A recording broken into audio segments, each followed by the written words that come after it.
Très heureux de vous retrouver, mesdames et messieurs. Bienvenue de partout où vous nous suivez dans cet entretien sur Mikuba Télévision. L'invité du jour, le bonheur, bien entendu, de vous retrouver nombreux en train de nous suivre et surtout l'honneur et le plaisir de recevoir pour vous sur ce plateau le professeur docteur Ignace Mouimou-Kania, qui est recteur de l'université du CEPROMAD. Professeur, bonjour et bienvenue. Bonjour, monsieur le journaliste Teddy. Encore une fois, un honneur de vous avoir encore une fois sur ce plateau de Mikuba Télévision ainsi que radio. Et avec vous, nous allons essayer encore une fois de rester dans la science et nous allons parler de cette alma mater qui est l'université du CEPROMAD dans la province du Lualaba. Vous aurez donc tous les détails qu'il faut sur cette université qui évolue depuis quelques années maintenant dans la province du Lualaba, puisque nous avons l'honneur d'en recevoir le recteur sur ce plateau. Alors, professeur Ignace, un premier mot, est-ce que vous pouvez nous présenter un tout petit peu l'université du CEPROMAD? Je suis très heureux, surtout que ce n'est pas la première fois que vous me recevez sur ce plateau. Et je suis très honoré. Et aujourd'hui, comme on va parler de l'université centrée sur la promotion du management et développement, et en sigle l'université du CEPROMAD, qui a été créée depuis 1992 par le professeur émérite Saman Olutu et madame son épouse Onsine Angèle Saman, actuellement résident à Kinshasa. Alors, c'est une université qui est centrée, comme je l'ai dit d'entrée des jeux, sur le management et développement. C'est-à-dire, dans cette université, on est en train de voir comment est-ce que la République démocratique du Congo peut faire entrer dans le système éducatif le management. Et je vous informe que c'est le premier manager de la République démocratique du Congo, alors le Zaïre, c'est lui qui a fait entrer dans le système éducatif le management pour que nous puissions répondre aux problèmes qui sont les nôtres. Alors ça a commencé en 1992 à Lubumbashi, et qui a été la première ville à recevoir l'université du CEPROMAD, alors le Grand Katanga à l'époque, et ça s'est émaillé dans toute la République aujourd'hui, représenté dans 22 provinces. Donc c'est pour vous dire que vraiment l'université du CEPROMAD, c'était encore à l'époque de l'EFOBank, école de formation des banquiers, qui était créée par les expatriés, mais avec l'université du CEPROMAD, on a tenu, mais les autres ont eu des difficultés de fonctionnement et c'est pourquoi on n'en parlait plus.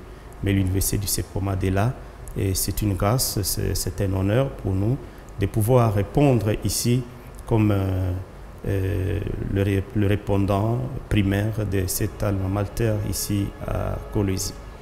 Alors justement, comme vous l'avez dit, cette université centrée sur le management et le développement a commencé à Lubumbashi, mais après ça s'est étendu dans 22 provinces de la République démocratique du Congo, dont la province du Lualaba. Est-ce que vous pouvez tout d'abord nous dire quelles sont les options qu'on peut trouver à l'université du CEPROMAD? Merci, il y a plusieurs options parce que tout ce qui est lié au management, tout ce qui est lié au développement, et notamment l'informatique de gestion, nous avons le marketing, le droit aussi, le droit des affaires, nous avons les droits publics, les droits privés et judiciaires. Tout cela concourt au management. Tout cela, il faut y mettre une dose de management pour pouvoir propulser ces différents domaines. Nous avons l'économie. Dans l'économie, nous avons la gestion des ressources humaines. Et nous avons bien sûr la gestion financière et comptable. Nous avons le marketing, j'ai cité. Nous avons l'innovation et créativité. Et nous avons l'informatique des réseaux. Nous avons aussi d'autres facultés, en tout cas, d'une manière un peu succincte. C'est ça, ce que nous avons d'une manière principale et que nous organisons chez nous. Et quand vous sortez de l'université du CEPROMAD, vous aurez l'impression de n'avoir pas été là bien avant.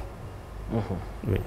Alors justement, avant vous en étiez le directeur général, le DG, mais aujourd'hui vous êtes recteur de cette université. Pouvez-vous nous expliquer un tout petit peu le passage de ce rang de DG au rang de recteur? Directeur général, c'est un responsable d'un institut supérieur. Tout institut supérieur est géré par un directeur général. Mais quand on gère une université, on doit être recteur. Mais on ne peut pas avoir ce titre gratuitement. Il faut être docteur dans un domaine donné pour que vous puissiez accéder au titre de recteur. Et si vous n'êtes pas encore docteur, on vous appelle directeur général. Voilà que dans les instituts supérieurs, parce que là on forme les spécialistes, c'est pourquoi ils sont dirigés par les directeurs généraux, quelle que soit leur ampleur, quelle que soit leur grandeur. Mais dans les universités, l'université est censée être dirigée par un recteur. Et ce recteur, encore faut-il qu'il soit détenteur d'un diplôme de doctorat qui va aboutir à une nomination au grade de professeur pour qu'il puisse être appelé recteur. Voilà pourquoi hier, le CT Ignace, hier directeur général, aujourd'hui professeur docteur, voilà pourquoi on l'appelle recteur. Voilà, justement, puisque vous parlez de ce passage-là du CT Ignace, professeur docteur Ignace, eh ben, nous avons justement ce reportage de votre soutenance, de votre thèse, c'était à Kinshasa, la capitale RD congolaise. Alors, on aimerait bien qu'avec les téléspectateurs, on puisse voir à quoi ça a ressemblé. Merci. Serein, pourtant confiant, le chef des travaux, Ignace Ngoyi Mukanya, s'avance vers la salle de promotion Monseigneur Luc Gillon de l'Université de Kinshasa. C'est un grand jour pour ce récipiendaire qui vient se soumettre à l'épreuve de la soutenance de thèse de doctorat en sciences politiques et administratives. Sa thèse s'intitule « Le management public dans une régie financière congolaise, esquisse d'un modèle de mobilisation et de maximisation des recettes administratives, judiciaires, domaniales et de participation, cas de la DGRAD ex-Katanga ». Le récipiendaire qui rappelle les missions modernes de l'État en quête du bien-être de sa population, la genèse même des régies financières avec pour mission renflouer la caisse de l'État, précise que pour les cas en étude, celui de la Direction générale des recettes administratives, judiciaires, domaniales et de participation, ex-Katanga, de la démonstration scientifique sans équivoque de ce chevronné, la conclusion, c'est l'incapacité de cette régie financière à recouvrer 50% des recettes. D'où la problématique de la culture fiscale qui doit être nourrie par le gouvernement, l'administration publique et les redevables. C'est donc l'appel à la mobilisation des frais générateurs. Nous voulons que tous les faits générateurs soient bien mobilisés parce que sur les 300 faits générateurs dont nous avons parlé, il y a juste 48% mobilisés et le reste n'est pas mobilisé à cause des difficultés que nous avons relevées. Et si on arrivait à bannir ces difficultés, l'État, à travers la DGRAD, pourrait faire mieux davantage, c'est-à-dire participer au budget général et même à 40%, parce qu'actuellement, nous sommes environ à 32%. C'est du pain sur la planche. Il faut que le gouvernement, l'administration publique ainsi que les redevables puissent cultiver le civisme fiscal pour faire davantage mieux. Après examen de la thèse, le moment tant attendu, la proclamation du résultat par le secrétaire général à la recherche agissant au nom du recteur de l'UNIKIN. Conférons au candidat précité le grade de docteur en sciences politiques et administratives, en foi de quoi nous lui remettons le présent diplôme et les insignes de l'université et déclarons qu'il a la jouissance de tous les droits et avantages attachés au grade académique obtenu. Ce n'est plus sous la casquette de chef de travaux, mais de docteur à thèse que Ignace Ngoyi Mukanya est ressorti de cette salle. Celui qui atteint le summum de l'intelligentsia commence alors à écrire une nouvelle page de sa vie. Voilà, justement, cette soutenance de votre thèse en management. Alors, bon, d'abord, félicitations parce que vous êtes là, autant bien vous féliciter. Merci, M. Teddy, merci. Alors, une question comme ça, puisque vous êtes, comme vous l'avez dit, recteur de l'université centrée sur le management et le développement ici dans la province du Lualaba. Bon, d'aucuns, à un certain moment, dans les années passées, ont émis quelques doutes sur cette université, comme quoi elle ne serait pas capable de former des vrais cadres de ce pays. Qu'est-ce que vous pouvez répondre à ces personnes-là? Un manager, ce n'est pas celui qui se demande sur quel pied danser et en attendant, il ne danse pas. Il faut agir, il faut faire quelque chose. Il faut, comme je le disais toujours, il faut construire, il faut conjuguer les verbes d'action, c'est-à-dire aller de l'avant, innover, rénover. On peut avoir quelque chose qui peut exister déjà, c'est-à-dire créer, c'est appeler à l'existence ce qui n'existe pas. Mais quelque chose peut déjà exister, mais nous pouvons y introduire, y insérer une dose de management en changeant, par exemple, la forme, en changeant la taille, en changeant la dimension, et c'est ça l'innovation.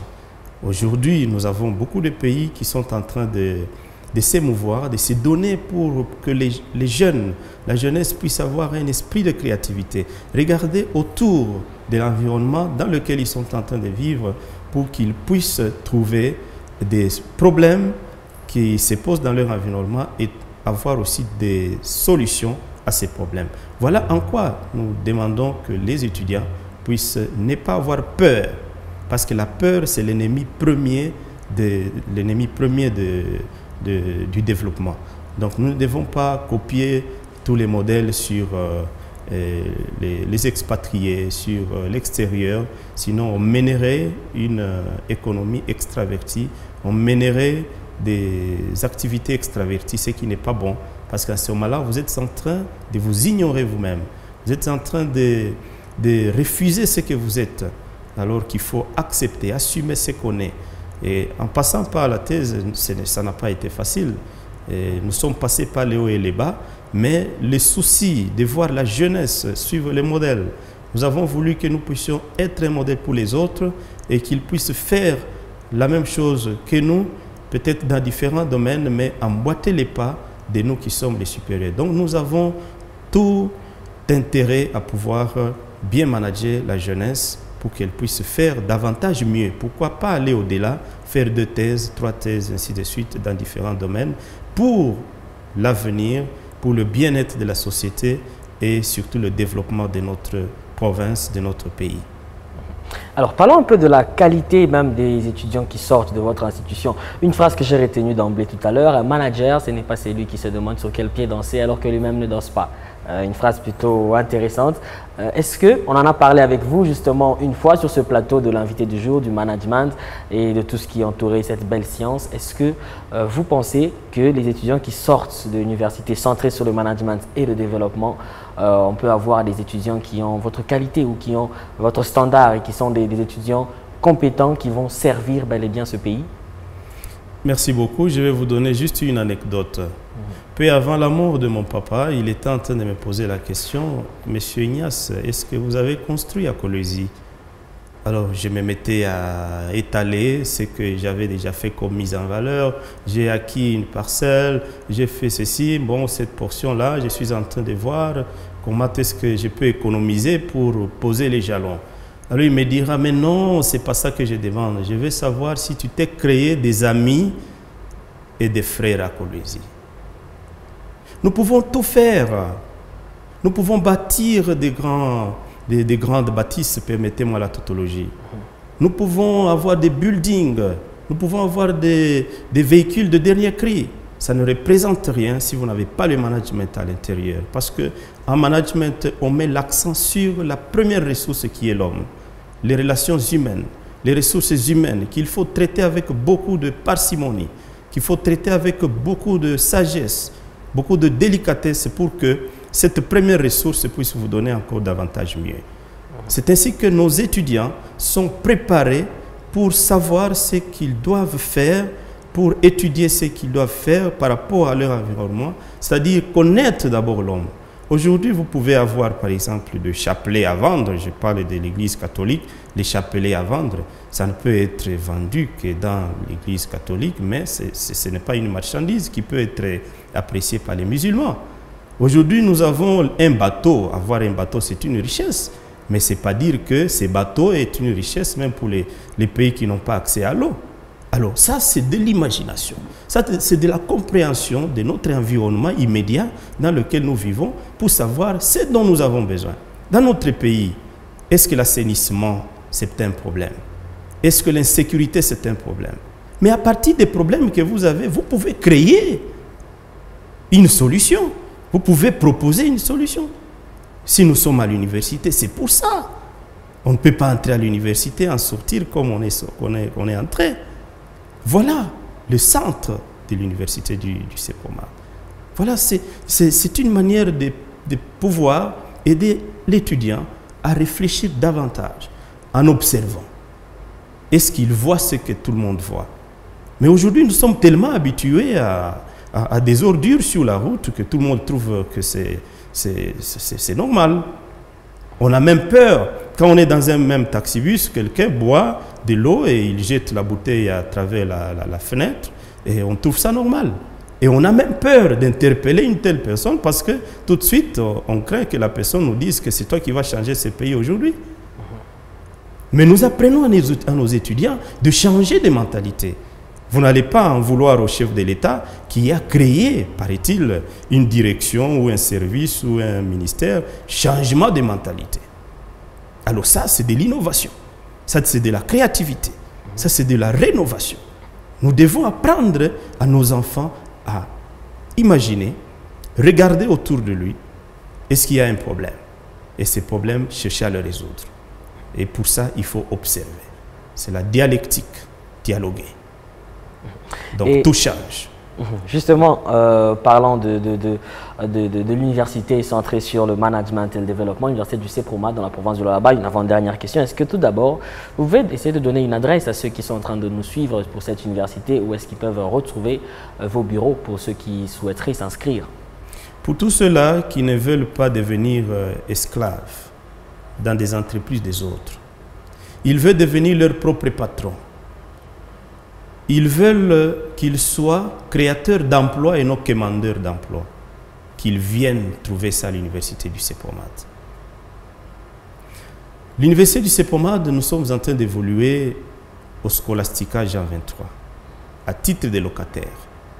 Nous avons des auditoires là-bas pour ceux qui travaillent et qui ont besoin du renforcement des capacités, qui ont besoin de renforcer des biens, bien les recycler, des biens bien étudiés, de pouvoir ajouter leur bagage intellectuel. Il peut être comptable quelque part, mais il trouve qu'il y a des déficits quelque part dans la comptabilité. Il vient à l'université du CEPROMAD, il étudie le soir. Et on commence de 16h30 jusqu'à 18h30 ou 19h par là. Ça dépend des jours. Et le samedi, on commence de 14h jusqu'à 18h30. Mais il y a aussi la vacation jour. Nous avons un site de 5 hectares que nous sommes en train de mettre en valeur petit à petit, et selon les moyens des bords, et avec l'accompagnement aussi de toutes les autorités politico-administratives, parce que pour avoir ces 5 hectares, ce n'était pas facile. Il faut avoir son propre site, et c'est aussi l'un des critères pour qu'une université soit appelée université. Il y a les critères scientifiques, donc personnel scientifique, il y a les critères aussi infrastructure. Alors nous avons les 5 hectares, c'est sur la route Zilo, qu'on appelle communément route nationale numéro 39. Là, c'est la vacation jour. C'est pour les enfants qui viennent fraîchement des humanités et qui veulent faire la vacation jour. Et ils étudient de 8h jusqu'à 16h ou 17h. Alors, professeur, en 30 secondes, puisque nous sommes au bout de notre timing, quelque chose qui a fait polémique, est-ce que l'université du CEPROMAD est-elle agréée par l'État congolais? En 20 secondes, pratiquement. Merci beaucoup. Nous avons connu les hauts et les bas. Il y avait des petites erreurs qui s'étaient glissées. Quand le ministre avait voulu fermer certaines institutions, nous avons été à un certain moment victimes. Mais lorsque nous avons introduit le recours, le ministre, nous n'allons pas dire qu'il s'est rendu qu'il était dans l'erreur, mais il était induit plutôt en erreur. Et nous avons été réhabilités. Aujourd'hui, nous avons l'autonomisation de l'université du CEPROMAD de Kolwezi en bonne et due forme. Nous avons notre arrêté et on fonctionne normalement comme par le passé. Et nous sommes aussi organisés en conférence des chefs d'établissement de l'enseignement supérieur universitaire. Et l'université du CEPROMAD occupe au sein de cette conférence la place de secrétaire de la conférence. Merci beaucoup, professeur Ignace Ngoyi Mukanya. Vous êtes recteur de l'université centrée sur le management et le développement. Merci à vous d'être passé. Merci pour votre confiance. Merci également à vous tous, fidèles téléspectateurs de Mikuba Télévision et fidèles auditeurs de Mikuba Radio. Vous nous avez suivis de partout à travers la rue démocratique du Congo ainsi que de partout à travers l'Afrique. L'invité du jour pour aujourd'hui, c'est terminé. On se donne rendez-vous très prochainement. D'ici là, portez-vous bien. Au revoir.